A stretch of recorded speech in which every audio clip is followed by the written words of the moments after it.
Сергей Анатольевич, какое ваше первое впечатление от виденного в Краснограде и в Красноградском районе? Ну, мне хотелось бы сказать, что в принципе во всех областях и районах Украины ситуация одинаковая. Мы видим разбитые дороги, отсутствие инфраструктуры, особенно относятся к сельским районам это. Поэтому ничего удивительного для меня здесь нету. И, к сожалению, мы видим, что за 20 лет независимости Украины вместо цветущего государства, вот каким была Украина во времена СССР, мы видим страну, в которой большинство из предприятий разрушены, люди остались без работы и фактически уничтожена вся инфраструктура села, вот прежде всего. В Запорожье восстановлен памятник Сталину и установлен памятник Зое Космодемьянской. В Днепропетровске коммунисты предложили установить памятники Щербицкому и Брежневу. А в Харькове все наоборот. Власти уничтожают памятники советской эпохи. И в этом контексте очень хотелось бы спросить у вас, почему, на ваш взгляд, важно сохранять подобные памятники? Не могли бы вы пояснить это харьковским властям? Я думаю, что памятники необходимо не только сохранять, но и устанавливать новые, потому что, я повторюсь еще раз, 20 лет независимости Украины, к сожалению, не дали украинскому народу ни новых героев, достойных вот тому, чтобы им устанавливали памятники, ни политических деятелей, вот, которые были у власти, потому что мы видим, что народ дает оценку всем тем, кто был у власти, лишь негативную. Поэтому мы в Днепропетровске выступили с инициативой, чтобы к юбилею 80-летнему Днепропетровской области, вот, который будет отмечаться в 2012 году, и к 95-летию Владимира Васильевича Щербицкого в Днепропетровске были установлены памятники тем людям, вот, которые для нашей области, для страны в целом, для Советского Союза и для Украинской СССР сделали очень много. Это памятники Брежневу и Щербицкому, потому что это наши земляки, выходцы из нашей области, и я думаю, что народ и Украины, и жители Днепропетровской области оценивают их деятельность только с позитивной точки зрения, потому что для этого даже не надо проводить соцопросы.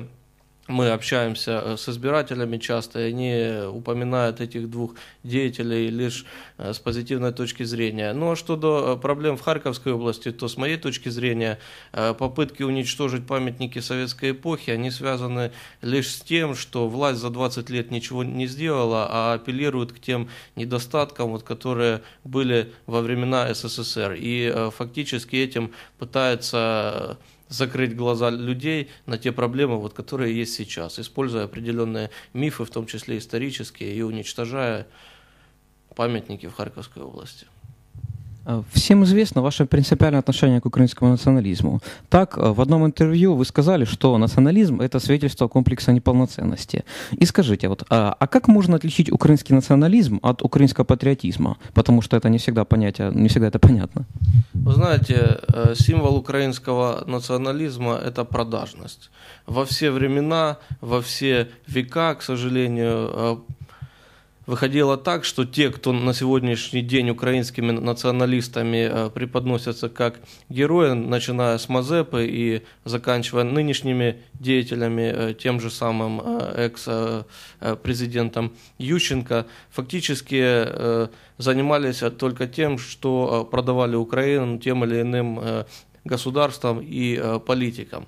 Поэтому, с моей точки зрения, то, что за 20 лет Украина ничего не добилась ни на внутренней арене, ни на внешней арене, на международной, и то, что люди, вроде бы как называющие себя националистами, носят вышиванки и желто-синие ленточки и гордятся только тем, что они украинцы, ничего не делая для того, чтобы жителям Украины жилось лучше, чтобы Украину уважали в мире, безусловно, это является символом неполноценности, потому что больше хвастаться нечем. А с моей точки зрения, патриотизм – это не носить вышиванки или желто-синие ленточки, вот как я сказал, не разговаривать по-украински, а патриотизм – это означает любить свою родину и делать все для того, чтобы людям, живущим на этой земле, жилось лучше. Потому что за 20 лет мы видим, что украинский народ фактически уничтожается под лозунгами, фактически национализма.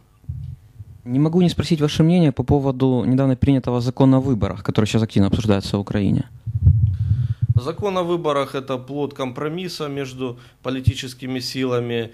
Для нашей политической силы, безусловно, было бы лучше, чтобы выборы проходили только по пропорциональной системе, но мы знаем настроение в обществе и не можем от них абстрагироваться. Люди хотят видеть живых депутатов. Хотя коммунистам это имеет опосредованное отношение, потому что мы приезжаем во все области, встречаемся с людьми, проводим и приемы, и запыты из любой области, потому что у нас 25, мы организовываем приемы во всех областях Украины. Ну а что до того, будут ли люди видеть мажоритарщиков, вопрос риторический, потому что у нас уже была смешанная система выборов, и мы увидели, что по большому счету мажоритарщики изначально назначались на Банковой президентом Кучмой в 2002 году. И плюс к этому мы видели, что после того, как их избирали, они фактически, ни для кого это не секрет, что мажоритарный округ, для того, чтобы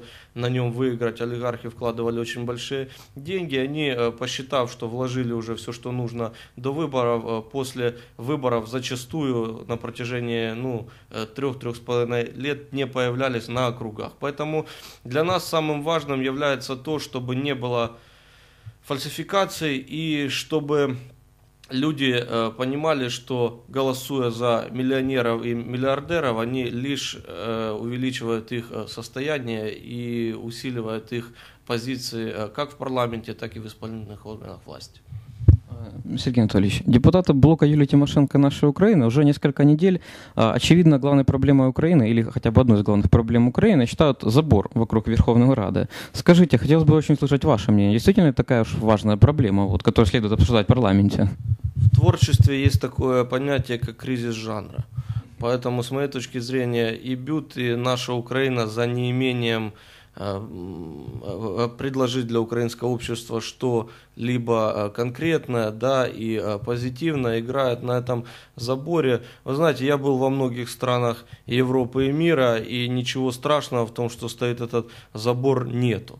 Но, конечно, используя в очередной раз популизм, они обращаются к людям, утверждают о том, что власть от них закрылась и так далее. Я могу нести ответственность за свою политическую силу. Мы, коммунисты, никогда ни от кого не закрывались. Наши горкомы, райкомы, обкомы открыты. Мы принимаем людей, проводим встречи. И когда перед зданием парламента проходили эти митинги, мы выходили к людям, общались с ними. То есть мы не боимся, нам не стыдно смотреть людям в глаза. Ну а для тех, кто забыл, хотелось бы напомнить, что первый паркан в Киеве появился на Банковой после избрания Ющенко президентом Украины. После оранжевого путча, так называемого.